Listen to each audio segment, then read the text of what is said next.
Salut Anne, merci de prendre le temps d'un café. C'est l'occasion de faire un point sur les labos. Tout à fait. Donc, en juin dernier, on avait fait un live où on avait déjà expliqué un peu la situation, le point d'actualité, et surtout on avait annoncé l'ouverture de négociations. Donc le temps en passe un peu. Depuis ce live, qu'est-ce qui s'est passé? Alors depuis ce live, les choses ont bien avancé. Les employeurs sont tous autour de la table. On a, une équipe de négociateurs, avec nous. Stéphane s'est organisé en groupe technique, paritaire. Donc, les classifications sont quasiment finalisées. On va bientôt attaquer les rémunérations.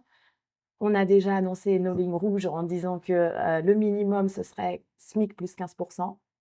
Et puis, voilà, on est parti, également sur, valoriser les salariés en termes, de compétences, d'investissement. On a travaillé sur l'attractivité des métiers, la fidélisation aussi et puis, comment faire pour harmoniser toutes les pratiques actuelles parce que c'est une vieille convention collective. Alors, est-ce que le fait que ce soit à la fois une grosse négociation et puis que c'est vrai qu'il y a voilà, c'est, un gros chantier de Mmh. changer des choses qui sont ancrées depuis des années. Est-ce que ça explique on peut dire les négociations ont mis un peu de temps à démarrer? Oui. Alors, où est-ce qu'on en est aujourd'hui, par exemple? Alors aujourd'hui, on en est vraiment, allez, on va dire qu'on a fait les 3/4. Il reste la plus grosse partie, la rémunération, hein. On va pas, se leurrer, les employeurs, mettent un frein, un petit peu à augmenter, les salaires et quand je parle d'augmentation, c'est pas, juste, faire en sorte, d'avoir le SMIC plus quinze Mmh. pour cent. C'est pas ça, c'est avoir un minimum conventionnel décent en 2024. Mmh. On sait la profitabilité, que génère, la branche des laboratoires. Voilà, on n'a pas, de honte à aller chercher, une valorisation financière pour les salariés.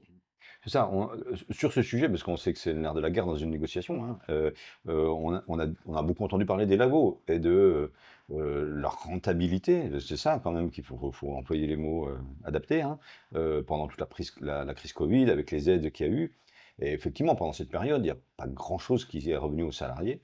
Là, l'enjeu, c'est ça, c'est de rediriger, du partage de la valeur, quoi. Exactement. La crise Covid, elle a aussi permis de voir qu'il fallait fonctionner autrement et que ce qui fonctionnait aujourd'hui enfin hier avec la convention collective de 78 n'est plus, faisable, Mmh.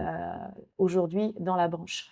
Donc on a réuni toutes les DRH des groupes. Mmh. La CFDT, elle a appelé chaque groupe, elle a dit à chaque DRH groupe: «Vous devez être autour de la table avec Mmh. les employeurs parce que c'est vous qui connaissez, l'intérieur du système pour les salariés, donc on a besoin de la réalité de terrain, Mmh. aussi bien du côté employeur que du côté salarié. Alors, toi, tu as fait des négociations ailleurs, Mmh. donc tu as cette expérience-là. Qu'est-ce qui est particulier dans les labos, justement au niveau du travail? C'est des structures qui vont de la petite structure à des très grandes structures, avec donc des organisations du travail très différentes. C'est quoi le challenge à relever pour que les salariés se disent: «Bah, tiens, ça y est, j'ai plus de reconnaissance avec ce nouveau projet de convention»? Alors le challenge déjà, pour la CFDT, c'est de faire comprendre aux employeurs qu'on négocie pour une branche. Mmh. Donc on négocie pour presque 48 000 salariés et qu'ils ne sont pas en train de négocier pour leur Mmh. structure. Ça, c'est très compliqué. Mais on y arrive et puis, les bilatérales qu'on peut faire, les, GTP qu'on peut faire, voilà, nous permet aussi Mmh. d'avancer un peu. On travaille beaucoup avec l'actuaire aussi, Mmh. l'actuaire de branche qui nous aide, à Mmh. élaborer, un consensus entre les lignes de la CFDT et puis les lignes des employeurs. OK. Alors, tu as l'air, confiante, mais une équipe de négociation, la CFDT, on le sait très bien, elle est, d'autant plus efficace quand ça pousse derrière, quand On les est salariés d'accord. s'intéressent, suivent ces négociations, voire, bah, mettent leur grain de sel, hein, c'est-à-dire, Mmh. s'engagent aussi, derrière, la CFDT pour pousser les négociations. Comment est-ce que, les salariés peuvent suivre un peu vos travaux et puis ce que propose la CFDT?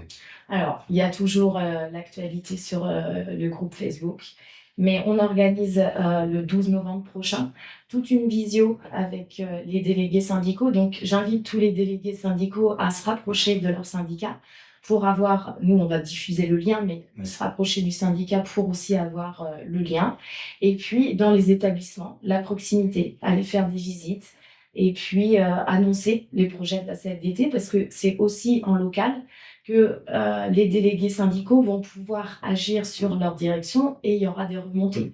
C'est sûr. Mmh. Ok, bah écoute, très bien. Je propose qu'on repasse des cafés pour suivre tout ça. Eh ben, avec Hein. plaisir. Il y aura sûrement un webinaire aussi Ouais. bientôt pour annoncer Voilà. la suite des travaux. Donc, il faut nous suivre sur le site public. Et puis, effectivement, on est pas mal présent sur les Voilà. réseaux sociaux. Donc, c'est C'est assez ça. facile de trouver l'info. Qui n'hésite pas à questionner. Il y aura toujours une réponse à la Merci, semaine. à bientôt. À bientôt.